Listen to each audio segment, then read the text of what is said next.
I wasn't meant to be watching. It was one of those nights when the quiet of the house felt suffocating, when sleep refused to come no matter how long I stared into the dark. Emily was out of town on a work trip for the week. Suitcase by the door, a quick kiss, the promise she'd call after she checked in. She did call. She even sent a picture of her hotel room, the bed made neat, a sliver of city skyline visible through the window, the usual business travel postcard.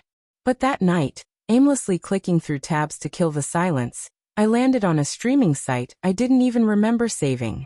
The kind of place you know you shouldn't be peeking at when you're married. Still, curiosity took me.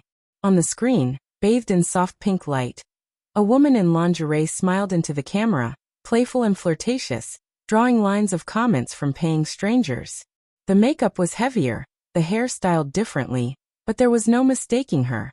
I recognized the shape of her mouth, the tilt of her collarbone, the tiny scar above her right hip from that childhood bike accident. It was Emily. For a full minute I couldn't breathe. My hand hovered above the trackpad and I froze. Maybe it was a look-alike. Maybe I was imagining things. But then she leaned forward and, in a breath so familiar it felt obscene, used that teasing tone she once kept for only me. "Don't be shy, boys. Tell me what you want." My face went cold. I slammed the laptop shut, and the sound ricocheted through the empty living room.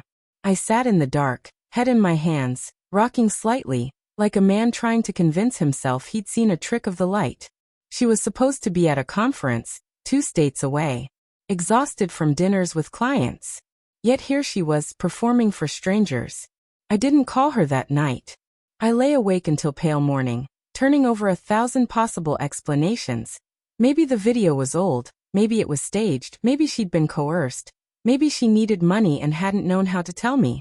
Each hypothesis felt like a small stone I kept throwing at my chest, hoping one would stick and soften the blow.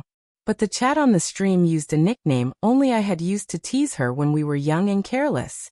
Seeing it typed there, intimate, private, stabbed like a knife. The next day I tried to move through the world as if everything were normal.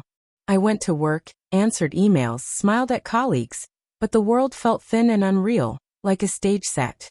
At lunch I checked the site again. She was live, same lighting, same laugh. This time she wore the anniversary necklace I'd given her. Nausea rose hot and sudden. I didn't storm her hotel door. I didn't call her out in front of everyone. Instead, I made a fake account, hands trembling as I typed. "Does your husband know?" I watched her face for a beat, a micro-expression so quick most people would miss it. Then she recovered, flashed a wider smile, and said, "Some secrets are fun to keep," winking at the camera. The words scraped against the bones inside me. I shut the laptop and tried to breathe. When she rang that night, her voice was light and ordinary. "Hey babe, long day. Just had dinner with the team. How are you?" I crushed the phone in my hand until my knuckles whitened. "Fine. Missed you. I'll be back Friday," she said, softening her voice. "Promise we'll have a nice weekend, just us." Hypocrisy tasted bitter on my tongue. I swallowed hard and kept my voice steady with a composure I didn't feel. I needed more than a hunch, more than the sick certainty a scar and a laugh could give me. I wanted proof. The following nights blurred into a series of small violences. Each time I logged in she gave more smiles, more intimate phrases, more of the language we had once reserved for each other. The chat rolled by in a river of crude, hungry messages. It was not only that she had allowed strangers to see her body. It was that she was offering pieces of the intimacy that had belonged to us, bartering something sacred for money and applause. On Thursday, unable to stand the ache any longer, I typed into the chat, hands shaking, "I'm your husband. I'm watching." The image on my screen seemed to freeze. Her eyes widened. The practiced mask slipped for a sliver of a second. Then, without a word, the feed cut. 2 minutes later the phone rang. "Michael," she whispered, voice cracking. "Please don't overreact. I can explain." Explain. The sound of that word tore something raw inside me. "You told me you were at a conference," I said, pacing the living room like a man trapped by his thoughts. "You told me you were away. Instead you came home and you sold yourself to other people." Her silence was heavier than anything she said. Finally a small ragged thing escaped her. I wanted to feel wanted again. You've been so busy, so distracted. It wasn't supposed to mean anything. It was just money, attention. I sank onto the couch and felt the ground fall away. You could have told me you felt lonely, I wanted to say. You could have asked.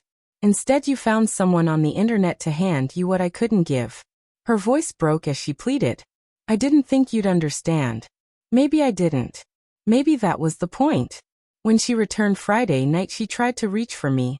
Trembling, eyes rimmed red. I stepped back. The suitcases at her feet, the exhaustion in her movements, the way her hands shook. They were small admissions of remorse, but the image of her on that screen had already set like cement in my mind. I can't unsee it, Emily, I told her softly. Every time I close my eyes I see you for them. She sobbed and begged me not to give up. I shook my head, because the betrayal had already done its work. It wasn't a single fracture. It was 1,000 small cracks that had spidered through everything we'd built. That night I packed a bag and left. I didn't hurl accusations or throw dishes. Fury had burned itself out into something colder, sterile. The finality of closing the door behind me sounded ordinary but irreversible, like the click of a lock I couldn't pick. I walked out into the night feeling like a man who'd been erased and redrawn without consent. Sometimes betrayal isn't a single, cinematic blow. Sometimes it's a slow unraveling. The tiny decisions, the secret messages, the private moments traded for pennies. Until what remained of trust was threadbare and the person beside you was a stranger wearing a familiar face.